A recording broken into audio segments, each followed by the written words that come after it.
Salut et bienvenue sur Anakaland. Aujourd'hui on plonge en profondeur dans l'univers de Smile et Smile 2. Deux films qui ont marqué le genre de l'horreur psychologique ces dernières années. Et ça tombe bien puisque Smile 2 vient de sortir.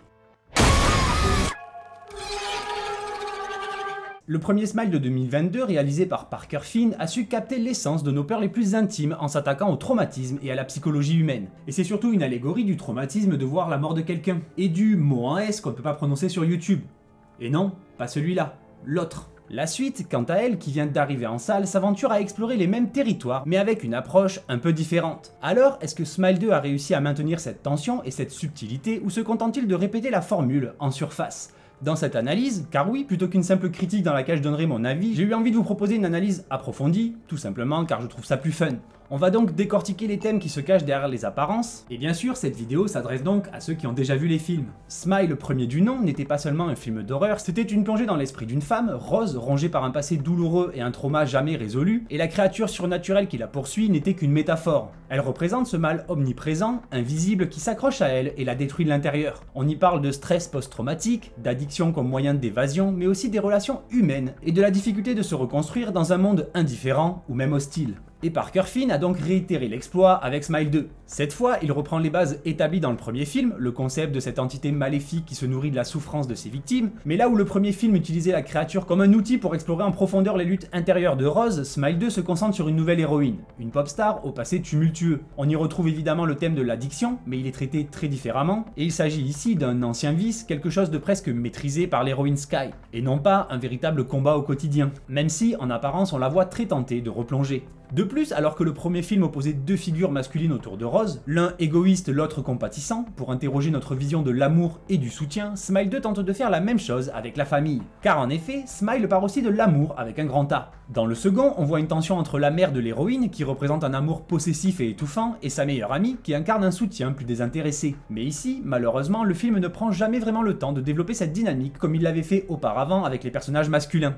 Résultat, on survole les thèmes sans qu'une morale ou un message clair ne se dégage. Ce que Smile 2 réussit pourtant bien, c'est de créer une atmosphère oppressante et angoissante, fidèle au style du premier. Mais cette fois, le film est plus direct, plus littéral dans ses intentions, perdant en subtilité ce qu'il gagne en intensité visuelle. Là où le premier offrait une réflexion nuancée sur la manière dont nos démons intérieurs influencent nos vies et nos relations, Smile 2 préfère jouer la carte du spectacle, laissant certains thèmes en suspens. Alors, en quoi ces deux films diffèrent-ils vraiment? Et qu'est-ce qu'ils nous disent sur la façon dont le cinéma d'horreur utilise ces monstres pour aborder des sujets sensibles, comme le trauma, l'addiction et les relations humaines? Dans cette vidéo, je vais explorer les métaphores, les symboles et les choix de mise en scène qui font le cœur de cette saga qui ne fait que commencer. Car oui, clairement, si ce film est un succès, il y aura assurément un troisième volet. Donc n'oubliez pas de rester jusqu'à la fin et de partager vos impressions en commentaire. Est-ce que Smile 2 a su captiver votre attention comme le premier, ou au contraire vous a-t-il un peu laissé sur votre faim?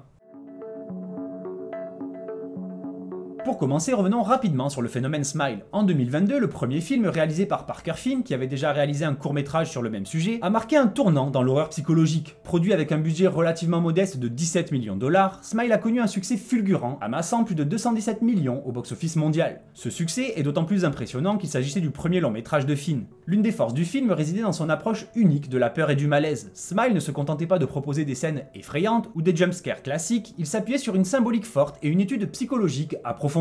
Vraiment très approfondie. Le personnage principal, Rose, incarne une femme hantée par un passé traumatique, et la créature qu'elle affronte devient le reflet de ses peurs et de ses souffrances internes. Le film réussit à aborder des thèmes comme le stress post-traumatique, l'isolement et même l'addiction de manière subtile et intelligente. La créature, avec son sourire inquiétant, symbolisait l'omniprésence des traumas et des démons invisibles qui accablent Rose, rendant l'horreur aussi bien psychologique que visuelle. Fort de son succès critique et commercial, évidemment, Smile 2 est lancé moins de 2 ans après, toujours sous la direction de Parker Finn, ce qui était déjà un plutôt bon signe. Cette suite bénéficie d'un budget plus important, conséquence logique de l'engouement suscité par le premier, et les attentes étaient donc énormes, avec le défi de renouveler l'expérience sans simplement répéter la formule. Le film reprend des éléments qui ont fait le succès du premier, mais s'aventure cette fois à explorer l'histoire d'une nouvelle héroïne, une pop star, Sky Riley, au passé complexe, et elle aussi marquée par un trauma et la culpabilité. L'idée de se concentrer sur une figure publique, comme une pop star, permet d'introduire de nouvelles dimensions thématiques, notamment la pression de l'image et l'angoisse de devoir paraître parfaite, avec justement cette histoire de sourire à afficher en toutes circonstances. En somme, cette suite avait pour mission de capitaliser sur le succès du concept, tout en approfondissant l'univers établi. La question est donc de savoir si Smile 2 parvient à relever ce défi et à conserver l'essence qui a fait la force du premier film, ou s'il se contente de rester en surface, misant davantage sur l'impact visuel et les scènes chocs, au détriment de la subtilité et de l'intelligence psychologique qui avait tant marqué le premier opus.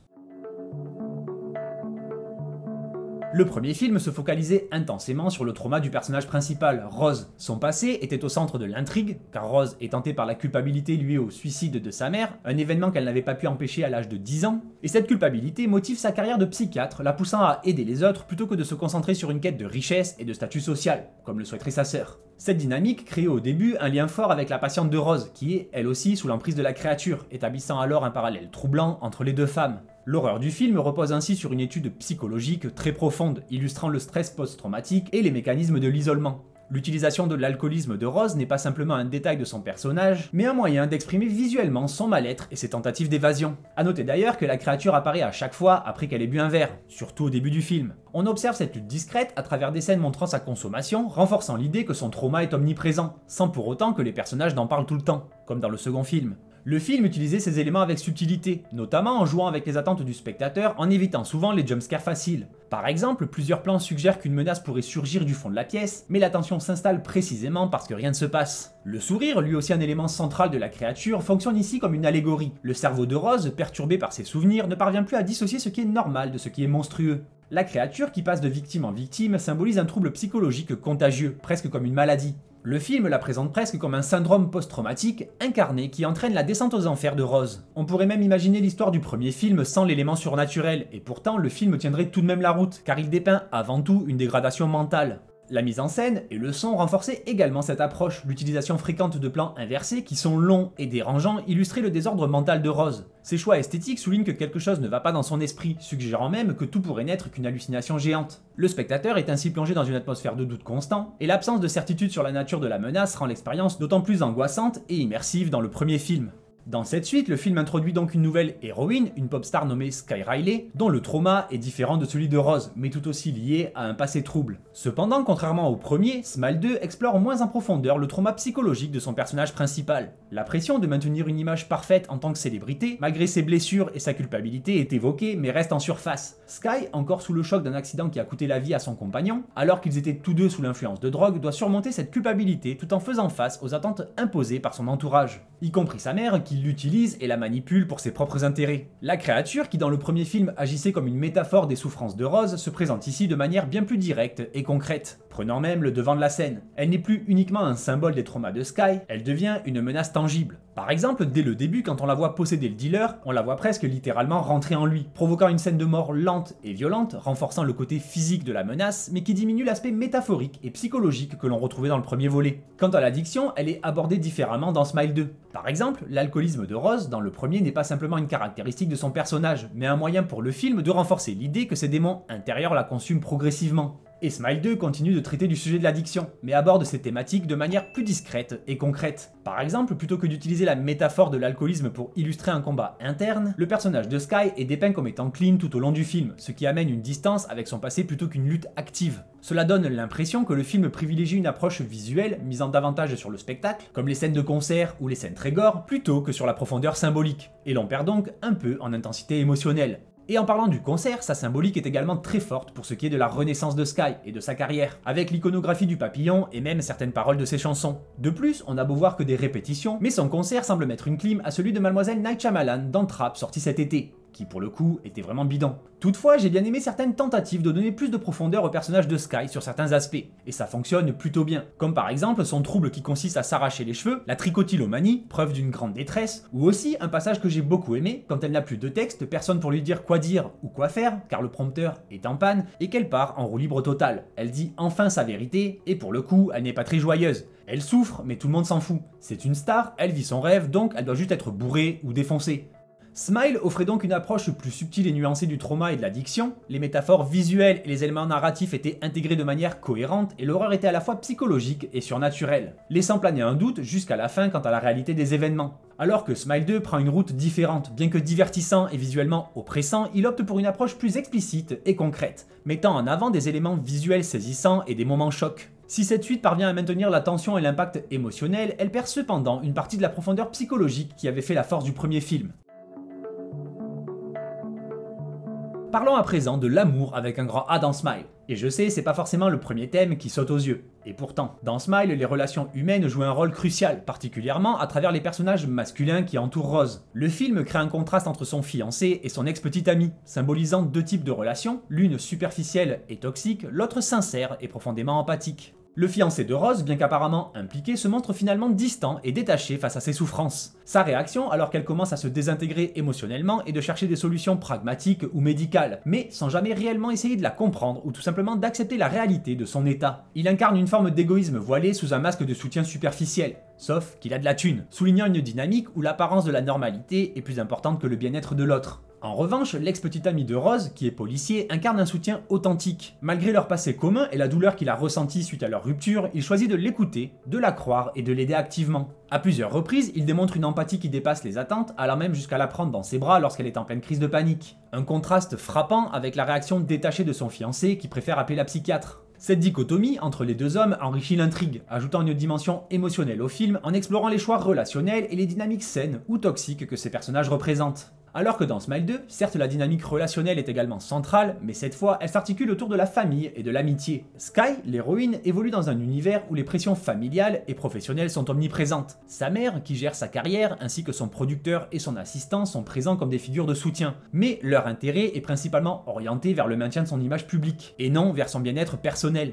Sky, bien que constamment entourée, se sent de plus en plus seule, prisonnière de sa propre vie, ce qui amplifie son sentiment de solitude. A l'inverse, le film introduit une meilleure amie de Sky, une ancienne alliée perdue à cause des erreurs du passé, mais qui revient dans sa vie comme un pilier de soutien. Contrairement à la famille et aux figures d'autorité qui l'entourent, cette amie se montre compréhensive et authentiquement préoccupée par sa santé mentale. Cependant, là où Smile 2 manque de subtilité, c'est en révélant que cette amie n'était en réalité qu'une hallucination. Cette révélation, bien qu'efficace d'un point de vue narratif, affaiblit le message en suggérant que Sky est encore plus seule que Rose ne l'était dans le premier film. Ce twist qui aurait pu renforcer l'impact émotionnel finit par créer une distance avec le spectateur, rendant l'évolution de la dynamique relationnelle un peu moins engageante. Smile 2 tente de recréer des dynamiques similaires mais n'atteint pas la même intensité. Le premier opus explorait de manière nuancée les conséquences des relations toxiques et le pouvoir du soutien sincère, presque comme une leçon sur l'importance de l'empathie dans les relations humaines. Alors que dans Smile 2, cette nuance est moins présente. La relation de Sky avec sa mère, qui aurait pu devenir un enjeu central et complexe, est souvent réduite à une simple critique de la pression exercée par les figures de pouvoir. Et la révélation que sa seule véritable alliée était une hallucination annule en quelque sorte la leçon de solidarité et de compréhension qu'on aurait pu en tirer. Au final, même si le film parvient à créer des moments de tension forts comme la scène du miroir et de la maman, qui se révèle visuellement percutante, il rate l'opportunité de bâtir une trame émotionnelle aussi solide que celle de son prédécesseur.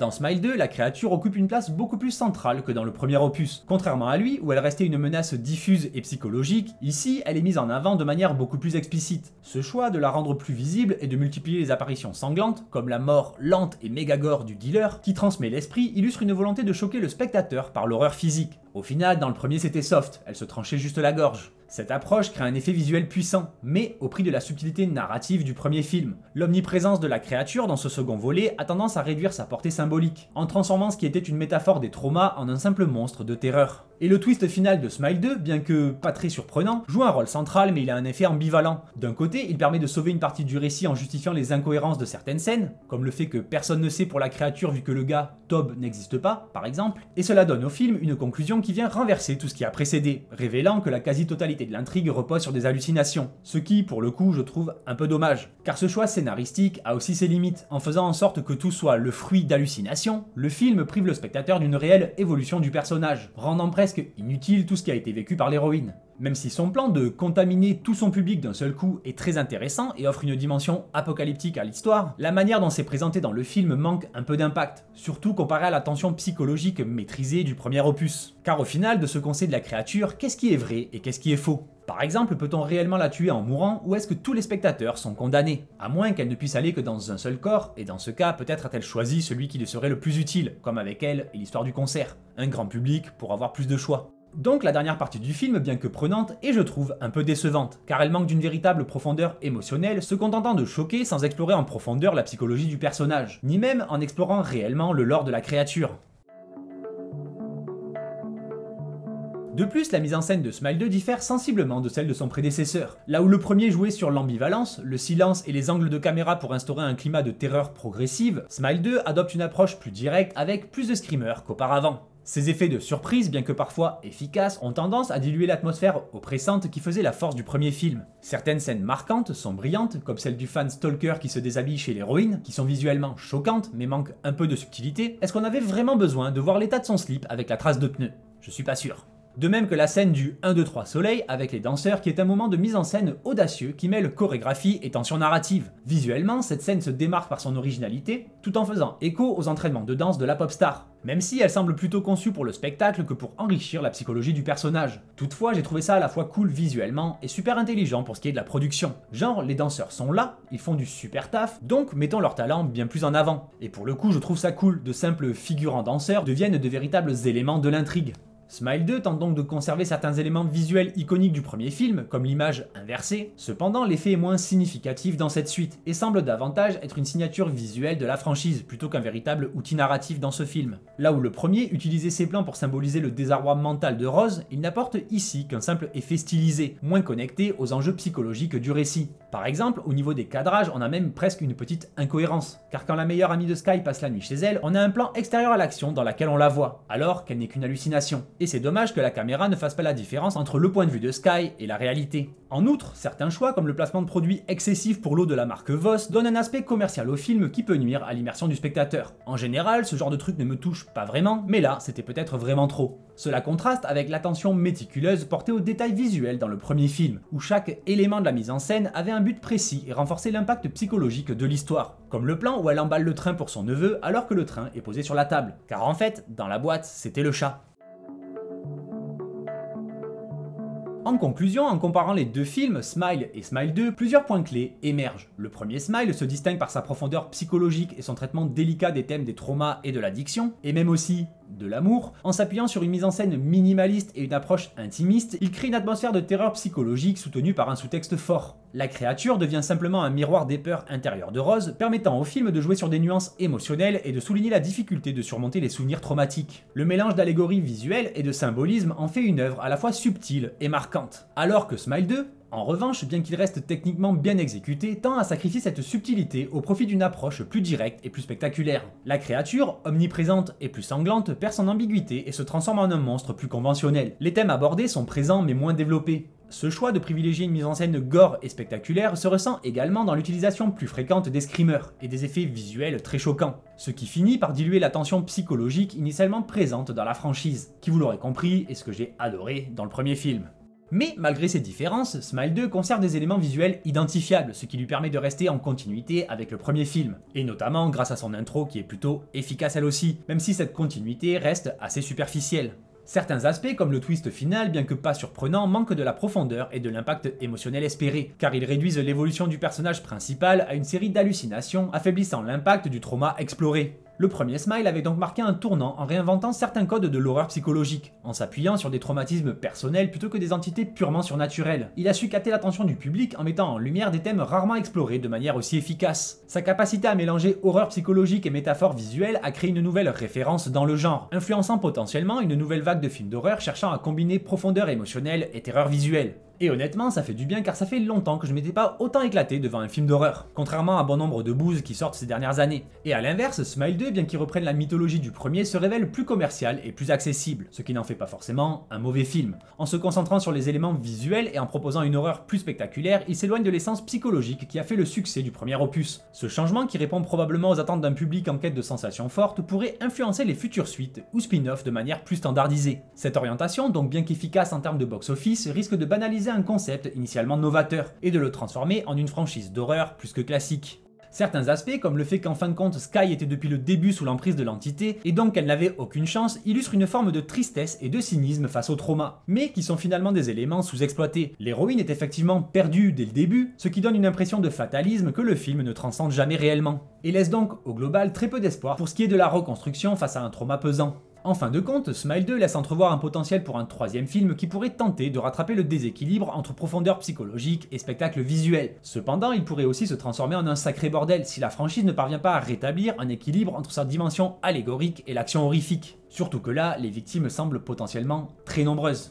En conclusion, Smile 2 aurait-il gagné à aller encore plus loin dans l'exploration thématique psychologique, en approfondissant le trauma et les relations humaines, ou cette approche plus directe et visuellement marquante est-elle suffisante pour satisfaire les spectateurs? Et là, c'est à vous de me dire ça dans les commentaires. La franchise devra sans doute elle aussi répondre à cette question si elle souhaite continuer à se démarquer dans le paysage de l'horreur moderne. Voilà, merci à vous d'avoir suivi cette vidéo. Si elle vous a plu, pensez au petit pouce bleu, ça fait toujours plaisir. Abonnez-vous, tant qu'à faire, c'est gratuit aussi. Et sur ce, je vous dis à très vite sur Anakaland. Bye!